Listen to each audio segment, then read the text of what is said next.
Okay. So again, it is important to understand a review of related literature studies is critical components of academic and research writing. There are several reasons why it is important. Number one is contextualization, because it provides a context for your research by situating it within the existing body of knowledge. This helps readers understand where your work fits in the larger academic landscape. Number two, as I always mention, that is identification of gaps, because it related literature review helps identify gaps or deficiencies in existing research. By reviewing the literature, you can pinpoint areas that have not been extensively explored or where contradictions exist, paving the way for your research to make a unique contribution.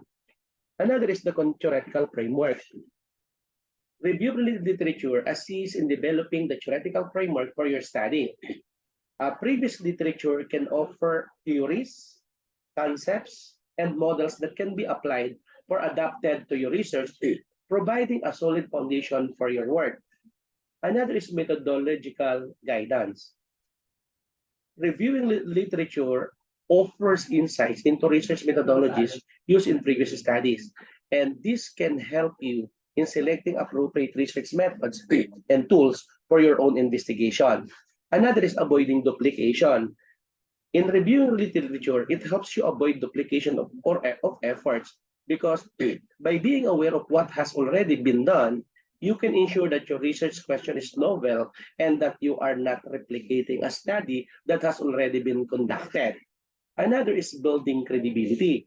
Enhances the credibility of your work. No? Uh, Demonstrate that you have conducted a thorough review of existing literature, establishing your expertise in the subject, and reinforcing the validity of your research. Another is justification of research design. In reviewing literature, it aids in justifying the design and methodology of your research. By referring to established methods and approaches, you can justify why you have chosen a particular research design or methodology. Another is conceptual clarity. In reviewing literature, it contributes to conceptual clarity.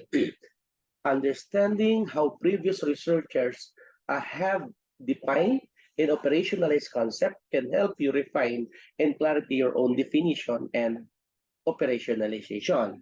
Lastly, of course, another thing actually is hypothesis generation. In reviewing literature, it facilitates hypothesis generation. A thorough review of related literature can inspire hypotheses for your research based on gaps, based on contradictions or patterns, or observed in previous studies. And lastly, literature synthesis.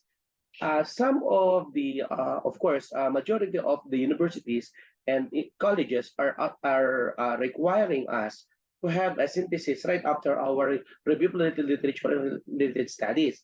So by doing this, you allow to synthesize and integrate information from various sources, helping you build a coherent and comprehensive argument for your research. To sum up, a review of related literature studies is essential for framing the research problem, developing a theoretical foundation, guiding methodological choices, and ensuring that your research contributes meaningfully to the existing body of knowledge. And it is a crucial step in the research process that adds depth, context, and credibility to your work. Okay, so I think that's it for the review of related literature topic.